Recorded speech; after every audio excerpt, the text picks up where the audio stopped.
тантанаҳои наврӯзи байналмилалӣ дар тамоми гӯшаҳои ҷумҳурӣ бо маром идома доранд. Дар ин замина муҳассилини донишкадаи тарбияи ҷисмонии Тоҷикистон ба номи ҷаҳонпаҳлавон Саидмумин Раҳимов ин иди аҷдодиро бо роҳандозӣ намудани чорабиниҳои фарҳангию фароғатӣ ва варзишӣ мутантан истиқбол гирифтанд.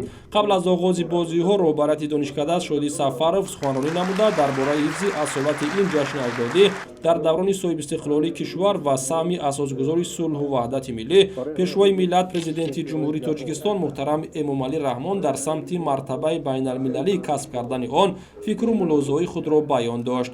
Сипас аз ҷониби роҳбарияти донишкада ба варзишгарони шинохтаи кишвар аз қабили Темур Раҳимов, Беҳрӯзи Хоҷазода, Хушқадам Хусрав, Давлат Болтаев ва Баҳодур Усмонов ки ҳамин даргоҳро хатм намуданд, тӯҳфаҳои пулӣ тақдим карда шуд.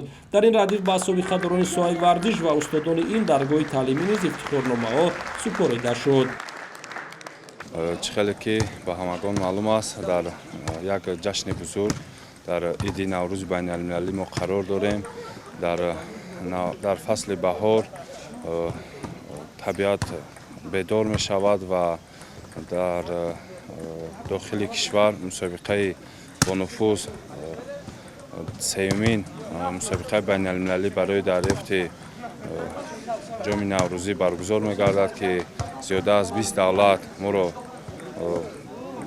барои қуввозмоӣ омаданд ва мо рӯзи 21 дар он ҷо қуввозмоӣ мекунем ва мусобиқа дар сатҳи баланд баргузор мегардад. Бояд мо омода шавем ки шаъну шарафи миллатро, парчами ҷумҳуриро баланд бардорем. яке аз рамзҳои асосии ҷашни наврӯзи хуҷастапа ин оростани дастархон бо таомҳои миллӣ ва 7 сину 7 чин мебошад, ки аз ҷониби устодону донишҷӯёни ин даргоҳи таълимӣ дар сатҳи хеле хуб ташкил гардид. бо мақсади эҳё, рушд ва амалии бозиҳои миллӣ варзишӣ ва тарбияи насли наврас дар роҳияи эҳтиром ва арҷгузорӣ ба таъриху анъанаҳои миллии аҷдодон, ҳамзамон таҳкими тарзиёти солим, ҳисси худшиносиву худогоҳӣ, зиракии сиёсӣ ва пешгирии омилҳои номатлуб дар байни насли наврас ва ҷавон, баргузории бозиҳои миллии варзишӣ маҳсуб меёбад, ки дар донишкадаи тарбияи ҷисмонӣ ба намудҳои варзиши миллӣ таваҷҷӯҳи махсус дода мешавад. Бахусус дар ҷашни наврӯз миёни донишҷӯён чорабиниҳои варзишӣ роҳандозӣ мегарданд. намоишҳои варзишӣ аз рӯи гӯштини миллӣ суннатӣ, гӯштини камарбандӣ, чавгонбозӣ, камонварӣ, найзапартоӣ, чиликдангал, ланкабозӣ, буҷилбозӣ, вазнапартоӣ, бандкашӣ, бокс, намудҳои карате, акробатика, тенниси рӯи мез, шашкаю шомот ва пойгаи аспдамониву дигар намудҳо сурат гирифтанд.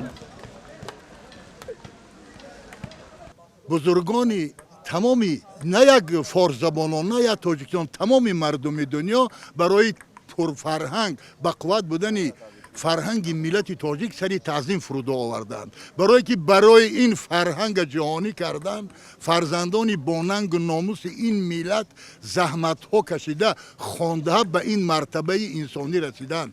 хусусан мо вақте ки наврӯз байналмилалӣ шуд, мо дар давраи иттиҳоди анаму пурқудрати ҷамоҳири шӯравӣ зиндагӣ мекардем. ин суннатҳои аҷдодии моро хе ба дабдама ҷашн намегирифтанд. хушо ба ҳоли асосгузори сулҳу ваҳдати миллӣ президенти кишвар муҳтарам ҷаноби олӣ Эмомалӣ Раҳмон ки ин неъматҳои аҷдодии моро дубора зинда карда ба дасти мардуми худ супорид. мо аввало бояд фахр дар анами наврӯзи байналмилалӣ ай пешвои маъзами миллат дошта бошем. ҳар мард даст ба шамшери адл бурд, шери худову рустами достон намешавад.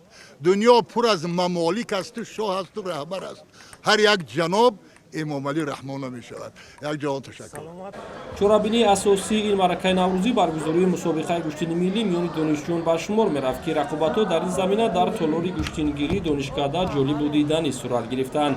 дар ин маъракаи паҳлавонӣ зиёда аз 100 тан варзишгар ба қасди дарёфти зинаҳои ифтихорӣ ва тӯҳфаҳои кумитаи тадорукот талош варзиданд. дар ин толори гӯштингирӣ ректори донишкада ба ҷудокори шинохтаи кишвар Шоҳида Қаландар ва тӯҳфаи пулӣ тақдим намуд. хотиррасон мекунем, ки Шоҳида Қаландар ва дар сеюмин мусобиқаи байналмилалии гӯштини миллӣ, ки 21 март баргузор мешавад, иштирок хоҳад кард.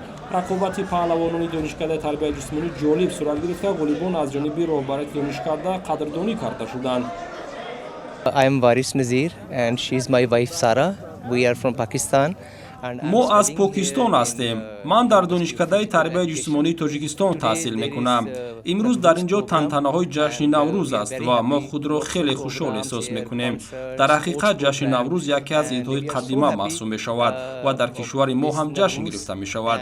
کشور شما خیلی زیبا است. مردم تاجیکستان مهمان دوست و مهربان هستند. ما در اینجا خود را خوشبخت احساس میکنیم. People are very lovely, very friendly, yeah, and we are very happy to be here, and we are really enjoying here. Thank you so much. I am Sara from Pakistan. من سارا از پاکستان هستم. من در اینجا میخوانم و کوشش دارم که زبان تاجیکی رو آموزم. با هوای تاجیکستان برایم خیلی پسند آمد. امروز در برنامه نوروزی دانشکده تربیت جسمانی اشتراک کردیم و خیلی شاد شدیم. Congratulations to all the nation on Nowruz. Thank you very much. نوروز با همه حسن طبیعی و زمینیش نمونه یک فرهنگ و تمدن عالی به حساب رفته از دوره‌های دیرین برای محبت و صمیمیت و همدیگر فهمی و وحدت بین انسان‌ها زمینه بهترین معنوی فراهم آورده است.